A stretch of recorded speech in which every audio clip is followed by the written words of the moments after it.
Just days ago, it seemed the crisis was finally ending. The Strait of Hormuz, one of the world's most important shipping routes, had reopened after months of conflict. Oil prices were falling.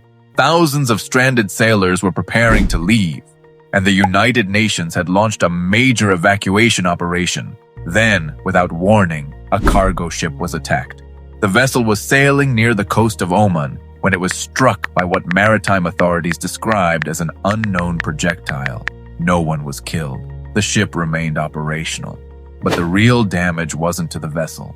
It was to confidence. Because this attack happened at the exact moment the UN was trying to move more than 11,000 stranded sailors out of the region. And suddenly, one question returned. Is the Strait of Hormuz really safe? To understand why this matters, we need to understand what Hormuz actually is. At its narrowest point, this waterway is only about 33 kilometers wide, yet roughly a fifth of the world's seaborne oil passes through it. Every day, tankers carrying energy supplies move through this narrow corridor toward Asia, Europe, and beyond. If Hormuz stops, the world feels it. Fuel becomes more expensive.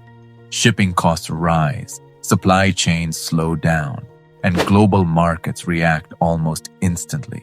That is exactly what happened earlier this year. Following the conflict involving Iran, the United States, and Israel, shipping activity across the Gulf was severely disrupted. Hundreds of vessels became stranded. Thousands of sailors were stuck at sea. Oil prices surged as traders feared a prolonged closure of one of the world's most critical choke points. Then came a diplomatic breakthrough. The United States and Iran reached an agreement aimed at reducing tensions and restoring commercial navigation. Markets responded positively. Oil prices began falling.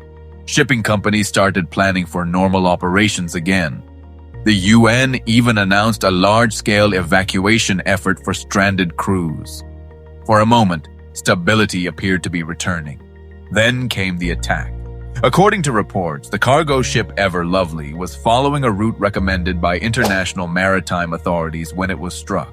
Its owner reported only limited damage, but the timing of the incident raised immediate concerns.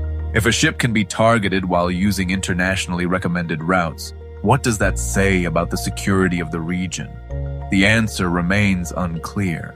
And because of that uncertainty, the International Maritime Organization decided to pause its evacuation operation. For the sailors waiting to leave, that decision changes everything. For governments and businesses, it raises another concern. Could tensions in Hormuz be escalating again?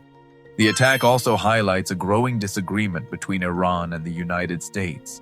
Iran has warned ships against using routes it considers unauthorized. Meanwhile, Washington insists the Strait of Hormuz is an international waterway that must remain open to global commerce. Neither side wants a return to open confrontation, but both sides are sending a message, and those messages are being watched carefully by energy markets around the world. Because modern economies depend on predictability. When shipping companies are uncertain, insurance costs rise. When insurance costs rise, transportation becomes more expensive. And when transportation becomes more expensive, the effects spread across the global economy. What happens in a narrow stretch of water in the Middle East can eventually affect consumers thousands of miles away. For now, ships are still moving through Hormuz. Oil continues to flow, and the global economy remains stable. But the UN evacuation plan is paused. Questions about maritime security remain unanswered, and the fragile calm that followed the recent agreement is now facing its first major test. The attack on one cargo ship may not have stopped global trade, but it delivered a powerful reminder. The Strait of Hormuz remains one of the most important and most vulnerable gateways in the world. And as long as uncertainty remains there, the rest of the world will continue watching.